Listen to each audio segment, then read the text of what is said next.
Bonsoir. Bonsoir, bienvenue au Palace, bienvenue à cette avant-première, non, à cette première, la plus précieuse des marchandises. Je suis très heureux de voir une salle aussi remplie ce soir, parce que c'est un film très fort, que je juge très important. C'est un film qui est en compétition à Cannes en mai dernier. C'est un film que j'ai eu le bonheur, ou bon, en tout cas oui, le bonheur de découvrir avec une collègue en projection presse ici, puisque je vous passe les détails, mais en tout cas c'est un film qui m'a conduit à sortir un paquet de mouchoirs sans aucune honte, et ça fait du bien, ce genre de film. Je vais pas être beaucoup plus long et m'épandre moi, mais voilà, je vais remercier le distributeur, Obrother, pour sa confiance sur la sortie de ce film. Je remercie aussi la 3, en collaboration de laquelle on organise cette avant-première. Et je remercie les Films du Fleuve, qui sont coproducteurs coproducteurs belges du film. Vous n'êtes pas là pour moi, vous êtes là pour le film, mais aussi pour Michel Hazanavicius, qui nous fait le plaisir d'être ici ce soir.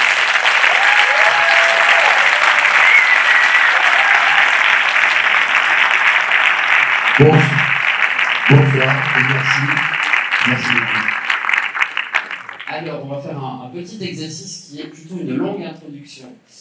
Ce qui est pas oui, parce que malheureusement, je dois être demain matin à Paris, donc je ne pourrai pas être là après le film, ce qui est toujours plus intéressant pour discuter, parce que là, je vais parler d'un film que vous n'avez pas vu, donc c'est toujours délicat, mais je vous écoute. Oui. Moi, je suis curieux de la jeunesse du projet, mais surtout aussi du timing de cette jeunesse, de savoir quand a été initiée la plus précieuse des marchandises. Alors, c'est un film c'est l'adaptation d'un livre qui a été écrit par Jean-Claude Grimbert, qui est un dramaturge français qui a écrit beaucoup de pièces de théâtre et qui maintenant écrit des livres, plutôt. Et il a commencé à écrire cette histoire il y a une dizaine d'années. Il l'a publié il y a 6 ans, et juste avant sa publication, il l'a envoyé d'abord à Robert Guédiguian, parce qu'ils sont copains, en lui disant « Est-ce que tu penses qu'il y a un film d'animation à faire ?» Robert a dit, il l'a lu très vite, il a dit « Écoute, c'est formidable, mais moi je ne saurais pas le faire ». Il l'a amené à son associé, Patrick Soderman, et ils sont venus me chercher. Et donc j'ai lu, vous avez dit le bonheur, oui, l'émotion de lire en tous les cas cette histoire avant qu'elle ne soit connue, avant qu'elle ne soit publiée. Alors, c'est pas du tout un film, et là je fais pas du tout de la promo, vu que vous êtes pris au piège, vous allez voir le film. Mais ce n'est pas un film sur la Shoah, mais c'est un film qui se passe dans le contexte du génocide juif. Mais Jean-Claude a trouvé une manière de raconter que moi je n'avais jamais vue. Et j'ai été bouleversé par cette manière extrêmement lumineuse et solaire de raconter une partie, évidemment, de cette histoire. Une infime partie, mais une partie évocatrice. Et en fait, moi qui n'ai jamais été trop attiré par les récits de cette époque-là, ou les fictions de cette époque-là, parce que je me sentais toujours un peu convoqué à un endroit que je connaissais presque à l'avance. En fait, il y avait quelque chose où j'avais l'impression que le trajet émotionnel était déjà tracé dès que ça commençait. Et là, ça m'a pas du tout fait cette impression-là. Et donc voilà, j'ai quand même hésité parce que je connaissais pas l'animation, parce que j'avais un peu justement des réserves sur peut-être le thème. Et c'est ma femme, Bérénice Bejo, qui m'a un peu poussé dans le dos en disant voilà, écoute, t'as pas vraiment fait ton travail avec les enfants, avec nos enfants sur cette histoire-là, donc tu dois faire ce film. Tu ne peux pas refuser. Et donc j'ai accepté. Et voilà. Pour mes enfants, mais pas que les miens, pour les vôtres aussi, pour tout le monde en fait. Je vois qu'il y a un petit enfant là. Oui, pour toi, exactement. Oui. C'est pour toi que je l'ai fait. T'as quel âge ? 12 ans. Bah toi, j'ai commencé, t'avais 6 ans, donc je me suis dit, il faut que je me dépêche. Moi. Il y a aussi un point de vue de deux générations ici, puisque Jean-Claude Grimbert il est plus âgé, il a plus de 80 ans, si je me trompe. Il a 85, ouais. Et votre point de vue à vous, et aussi le point de vue d'un descendant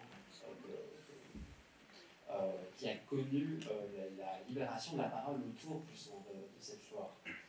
Oui, alors moi, moi, je suis juif d'une famille qui vient d'Europe de l'Est, effectivement, donc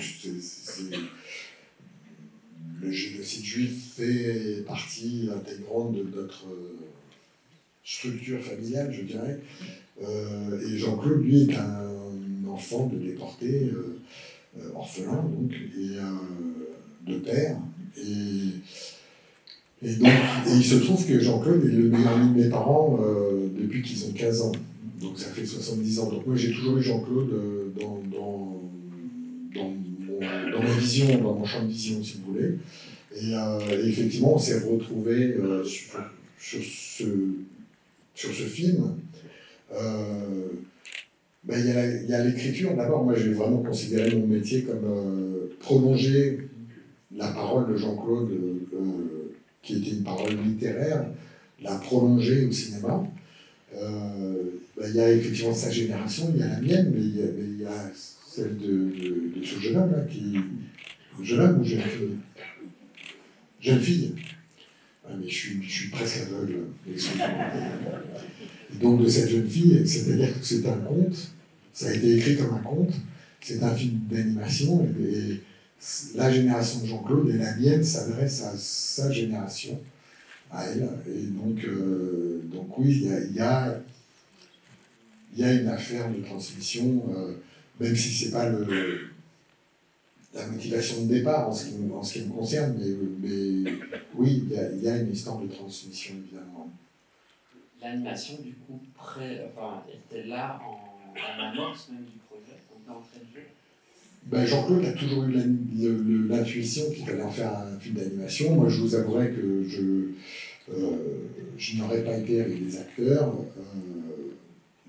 La raison, ou les raisons, je pense qu'elles vont sans doute vous sembler, je sais pas, évidentes, mais c'était très naturel. Il y a une partie du film qui est très proche de l'univers des contes traditionnels.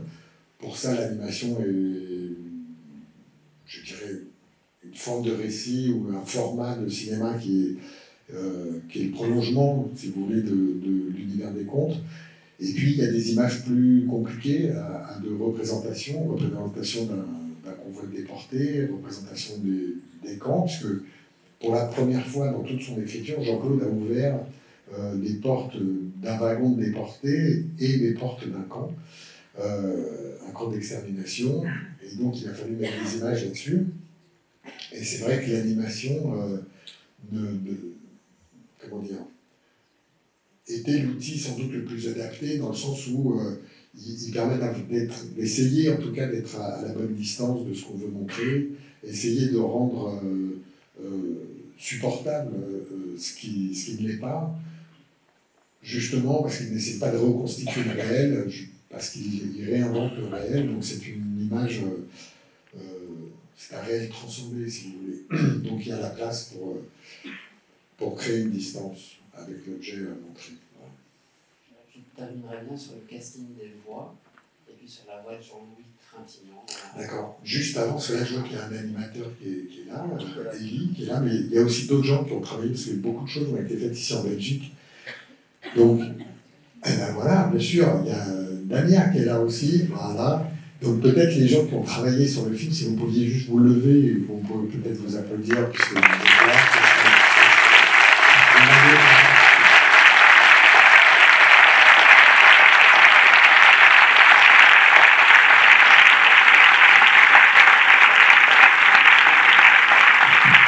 Ça suffit. Pas non plus tout fait, ça va. Bon, on va pas faire 1 heure sur eux. Non, mais merci. Et vous me parliez des voix? Je vous parlais des voix, casting des voix, puis cette voix de Trintignant qu'on retrouve en narrateur. Oui, et écoutez, alors, pour garder l'idée de ce conte classique l'idée de ce classicisme comme ça que j'ai ressenti en lisant le livre. Je voulais garder des dialogues, disons, assez littéraires. Je voulais pas faire des dialogues quotidiens. Et du coup, j'ai fait appel à des acteurs de théâtre. Et je veux dire qu'entre Dominique Blanc, Grégory Gadebois et Denis Podalides, ce sont des très très grands acteurs. Alors, heureusement ou malheureusement, je ne sais pas, le film n'est pas très causant. Vous verrez, il y a beaucoup de scènes qui passent par la musique, qui a été composée par Alexandre Desplat, donc d'une certaine manière, tout va bien. Mais c'est pas totalement un film de voix. En revanche, le narrateur, effectivement, c'est Jean-Louis Trintignant. C'est la première chose que j'ai faite une fois qu'on a fini d'écrire le scénario avec Jean-Claude. Je l'ai envoyé à Jean-Louis Trintignant, qui était déjà aveugle et qui avait à peu près 90 ans. Et donc c'est sa femme Marianne qui lui a lu le conte. Il a voulu le faire. C'était sa dernière apparition, si je peux dire.